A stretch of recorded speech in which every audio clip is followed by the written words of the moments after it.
Gaffney here, PGPT. Today I want to talk about something that's probably affected every person that's watching this video. That's back pain. Now back pain can be really debilitating, really crippling, and from a mindset point of view can be really self-destructive.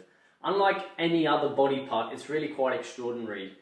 When a client injures their knee or injures their ankle or arm, they're able to work through the injury and carry on. However, often with back pain, when someone's back goes, for them, in particular for their mindset, it's game over. Now, the old school thought of resting and not doing anything when you have back pain is flawed and is wrong, and I'll tell you why.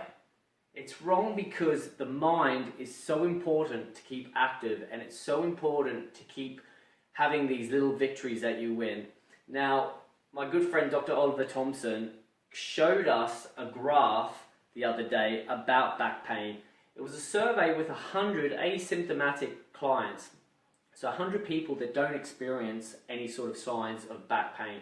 Now, I would put myself into that category. Really interesting results. For disc degeneration, for a 30-year-old, 52% of the people actually had issues. When you move that up to a 50-year-old, and 80% of the 100 that were surveyed had some sort of disc degeneration issues going on, which is phenomenal considering they weren't presenting themselves with any signs. There were no symptoms, they were just going on.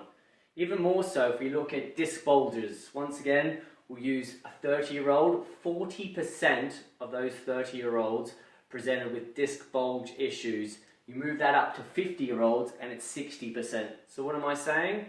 I'm saying that someone like myself, who's been very active all of his life, grew up in Australia, played on hard grounds where there wasn't much rain, did a lot of jumping sports, I'm probably walking around with disc bulges at the moment, degenerated discs, but there hasn't been any catalyst, there hasn't been any issue.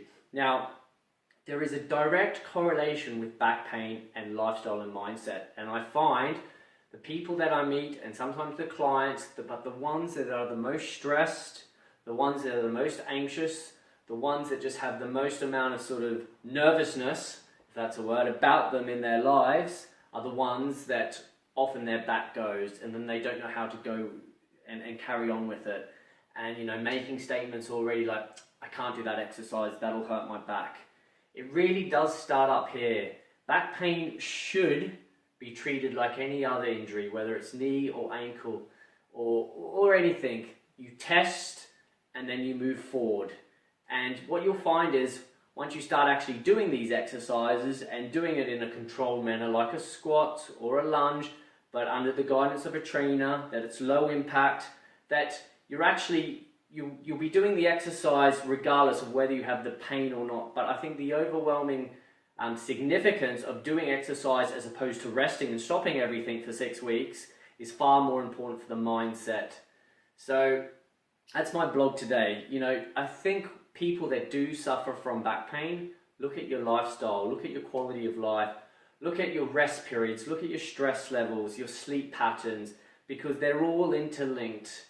The days of stopping and shutting up shop, in my opinion, and in the experts that I've talked to, are long gone, are done.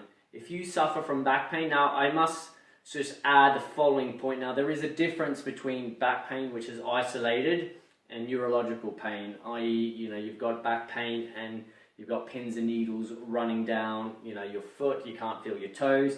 That's something that definitely does need to be investigated. But if it's just an acute pain, don't stop what you're doing. Keep working in a controlled movement and look more at your lifestyle. I guarantee over time, you'll be able to push on and go through that pain.